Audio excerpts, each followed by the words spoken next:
ప్రభాకర్ రావుతో నాకు సంబంధం లేదు, ఇప్పటివరకు ఆయన ఎవరినూ కలవలేదు. బండి సంజయ్ వ్యాఖ్యలు హాస్యాస్పదం. కరీంనగర్ ఎంపీ అభ్యర్థి కాంగ్రెస్ వెలిచాల రాజేంద్రరావు అంటూ చూస్తున్నాం. ఇంటెలిజెన్స్ మాజీ చీఫ్ ప్రభాకర్ రావుతో తనకు ఎలాంటి సంబంధం లేదని కాంగ్రెస్ కరీంనగర్ ఎంపీ అభ్యర్థి వెలిచాల రాజేంద్రరావు చెప్పారు.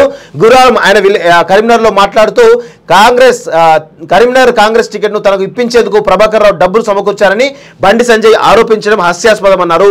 తన మిత్రుడు అశోక్ రావుకు ప్రభాకర్ రావు ఆయనే చెప్పిండు, అసలు ప్రభాకర్ రావుకు నాకు సంబంధం లేదని ఆయనే చెప్తున్నాడు. ఇప్పుడేమో తన మిత్రుడు అశోక్ రావుకు వియ్యంకుడు అంటున్నారు. అంటే ఏందన్నట్టు వీళ్ళిద్దరి మధ్యలో అంటే వెలిచాల రాజేంద్రరావు వెనకాల ప్రభాకర్ రావు ఇద్దరు చీకటి మిత్రులు అని చెప్పేసి చాలా స్పష్టంగా తెలుస్తోంది కదా. అందుకే బండి సంజయ్ చాలా స్పష్టంగా చెప్పడం జరిగింది. బండి సంజయ్ చెప్తున్నారంటే అంత ఆషమాషి వివరం కాదు, చాలా ఇన్ఫర్మేటివ్ తోటే ఆయన చెప్తాడు వాస్తవంగా. అంటే ప్రభాకర్ రావు అదేవిధంగా వెలిచాల రాజేంద్రరావు ఇద్దరు కూడా చీకటి మిత్రులు.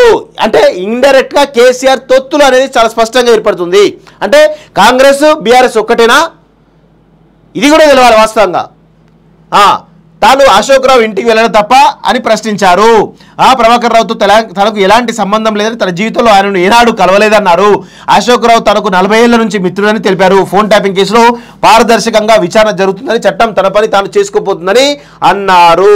అంటే ఎంత దారుణంగా చూడండి. ప్రభాకర్ రావు లాంటి వాళ్ళతోటి ఈరోజు కాంగ్రెస్ ఎంపీ అభ్యర్థి కరీంనగర్ ఎంపీ అభ్యర్థి కూడా ఈరోజు చీకటి ఒప్పందాలు చేసుకొని ఈరోజు ఎన్ని దందాలు చేసిరో, ఎన్ని కార్యక్రమాలు చేసిరో వాస్తవంగా చాలా ఉంటాయి. అంత ఈజీగా దీన్ని ఆషామాషిగా మనం ఏదో రూమర్ అని అనుకోవడానికి లేదు. వాస్తవంగా చాలా విషయాలు దీనిలో ఉంటాయి వాస్తవంగా. అంటే కాంగ్రెస్ నాయకులు కూడా ఈ ఫోన్ ట్యాపింగ్ వ్యవహారంలో ఇరుక్కున్నట్టే చాలా స్పష్టంగా తెలుస్తూ ఉంది.